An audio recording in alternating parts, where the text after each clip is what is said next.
The Order has learned that we have infiltrated the Ministry.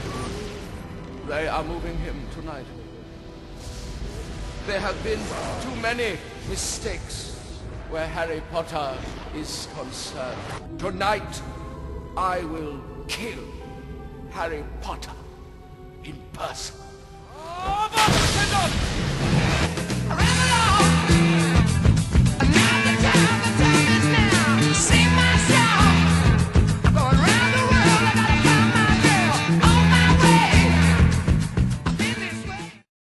So I thought I'd talk about 5 things. The first mission, the gameplay, the visuals, the voice acting, and the improvements that could be made. At the end, I will give my overall rating, and you can leave yours in the comments section below. Where's Hagrid? What about Voldemort? It's all right, Harry. Hagrid's fine. And the Order's put protective charms on the burrow. We're safe. So without further ado, I'm going to talk about the first level, because I believe it's quite important, because it should play the part of dragging you into the story, showing them the voice acting and visuals at their best. Now unluckily, this game is restricted to what happens at the beginning of the movie, which is restricted to what happens at the beginning of the book. So the gameplay might not be too spectacular, but the visuals and voice acting should be alright. Sadly not. Harry, who sounds like a little girl, and Hagrid, who sounds like a pirate, fly through clouds that seem to be on an endless loop.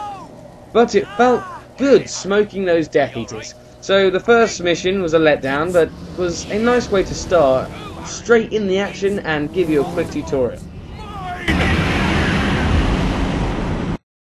The gameplay is good, the range of spells are awesome, and they actually differ. I like the whole cover system and shooting around corners. But sometimes you will be in cover and people will appear behind you, and they start lighting you up. Or you're behind cover and someone shoots through it. But these glitches can be overcome with the sheer firepower of your spell arsenal. Or you could leg it. But both ways work, and the gameplay is good because of it.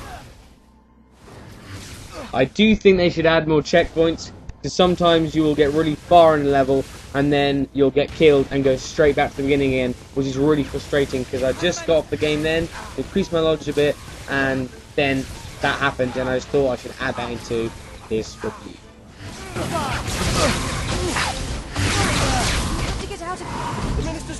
The visuals, despite the first mission and some little mishaps, the visuals are fantastic compared to what I thought they would be like. They are good enough to fill you with that Harry Potter sense, and you are taken into that world. And the characters look great, despite what I thought. There is a wider variety of enemies than ever. Some of the voice acting is odd, like I just said, as Harry sounds like a girl in the first mission, but sounds more and more like Daniel Radcliffe as the game progresses. Hermione just doesn't sound like Hermione. Ron is Rupert Grint, so he's all set and amazing like always. Fred and George again play themselves, so they're good, but otherwise everyone else seems pretty bad, including Voldemort. What was that? It must be... Okay, so things that could be improved. Firstly, there should be a wider range of spells, because I instantly noticed which spells overpowered others, and when the most common enemy is a standard Death Eater, it's not hard to take him down. Furthermore, I had only finished about 5 levels, and I had already gained a trophy for using all spells successfully.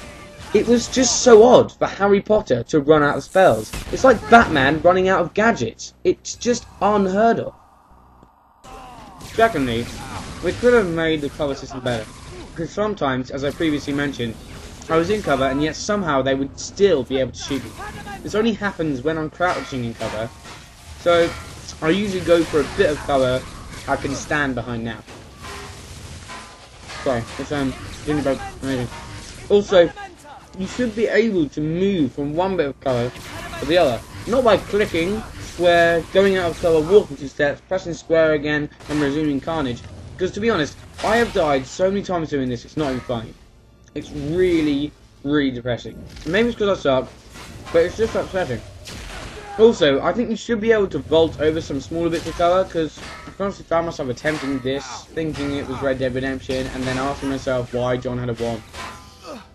I just think it would make it better.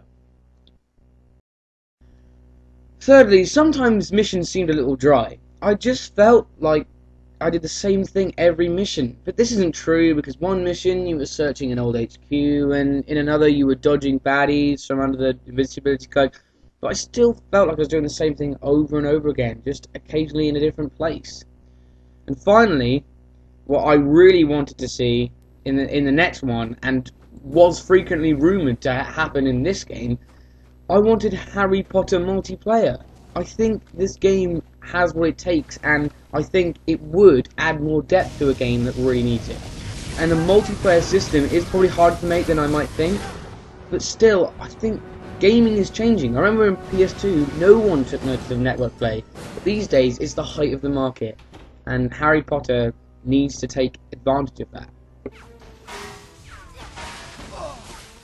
But they have more room for improvement than I'd hoped for next year.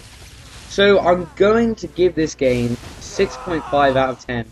But next year I will hopefully review part 2, and then we'll see if any improvements have been made. Thanks for watching, and I've been BeerWolf1477.